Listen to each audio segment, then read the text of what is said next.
Hello everyone, this is Abbie Mueller and welcome back to another interview. Today's special guest is a very close friend of mine, Audrianna Hebron. She's an advocate for eating disorder awareness and uses her own personal experience with struggling with an eating disorder to now shed light on the very important issue and to also share with others how she found her balance. Audrianna, thank you so much for taking the time to answer questions for me today. So tell us a little bit about yourself. Hi, I'm Audrianna Hebron.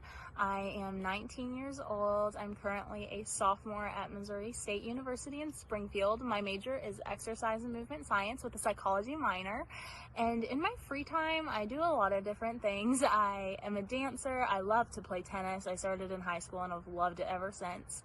I love to sing as well. I'm a huge singer. I used to be involved in theater, so I totally get that whole world and everything. I've been involved with the Miss America organization since I was 14 years old when I started competing in the Outstanding Teen organization, but I actually have been around it since I was really little, about 7 years old when my oldest sister started competing. So I've been around pageants for a long time, and even though I didn't want to do them when I was younger, I definitely have immersed myself in all things pageants since then. So what is your social impact initiative and how did you start it? My social impact initiative is called Finding Your Balance, and it's all about finding a healthy balance between mental, physical, and social health. I started it when I was about 15 or 16, so I had a couple different platforms before I settled on this social impact initiative. And this is obviously the favorite one I've ever had because it has to do with my own story. So when I was 8, I was diagnosed with obesity, and then when I was 14, I was diagnosed with anorexia. So I've had a lot of different health issues throughout my past, and it definitely involved all three areas of health, being mental, physical, and social. So I want to take my story, which was kind of negative at the time, and turn it into a positive so that I can teach others how to find their balance and to deal with things like body image issues and physical health issues that I may have already experienced, so I can help others to find their balance before they even get to that point. So how did having an eating disorder not only shift your self-image, but your lifestyle? Having an eating disorder was definitely difficult for me. I went through therapy for about, I believe it was 7 months. So I had to think a lot about what my self-image was and how I thought about myself. And I had to change the way that I talked to myself. All my self-talk had to change in order for me to repair what I had been telling myself for so many years. So one of the big things, we did a lot of activities in therapy that helped me to realize that I wasn't what I saw in the mirror. I had such a distorted image of who I was, so I had to really reflect on what I liked about myself. And that's become my basis and my foundation for the way I talk to myself and the way I look at myself now. And it definitely changed my lifestyle for sure, because when I was diagnosed, I wasn't allowed to play sports. They told my mom I wasn't even allowed to walk up the stairs. So it had a huge impact on how I live my life. And that's one of the reasons that I wanted to get better so bad. I wanted to heal. I wanted to change my way of thinking, because I was missing out on all the things I loved. So instead of going to dance class and dancing, I would have to sit in the front and watch everybody do what I wanted to do. So having that kind of punishment in a way made me want to get better and made me work harder at all the things that I needed to make right in my life. So are there any signs that people should look out for so that they can tell if someone close to them is either struggling with an eating disorder or developing one?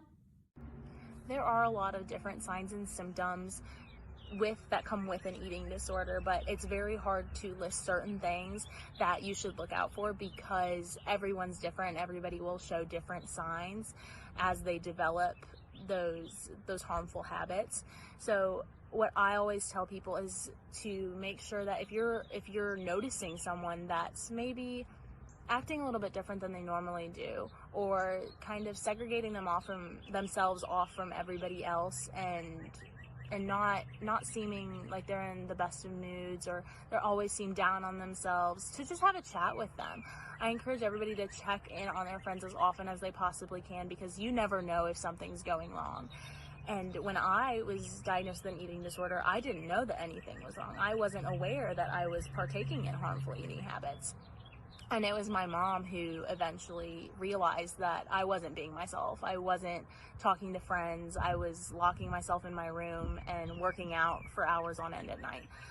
So that's really when I got help, was when my mom realized what was going on. So it's going to be different for every person, but I definitely encourage you to keep a lookout on your friends and on your family to make sure that they're okay, because it's really just any abnormal habits that don't really fit with their normal personality or what they normally do every day. So just look out and keep up with your friends. So what advice would you give to someone struggling with an eating disorder? Is there a certain person they should tell? Where should they get help? I have had a lot of people ask me for help and ask me for advice on whether it's them that's struggling or if maybe they have a friend that's struggling. And I always tell them to find someone that they can trust so that they can talk to them about it. And I know it's difficult to come out and talk about your feelings. It always is. But it's so important to tell someone what's wrong, because it's so difficult to get help if you don't have someone that's there supporting you. So definitely find someone to talk to and get help, because even though it's scary and it's difficult to find that help, it's absolutely necessary. So that's definitely the number one piece of advice that I would give someone struggling with an eating disorder.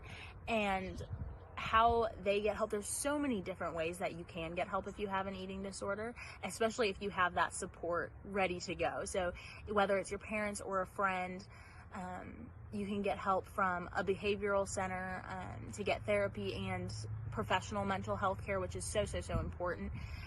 But you can also call hotlines. There are many hotlines. Go to the National Eating Disorders Association website. I believe it's NEDA.com.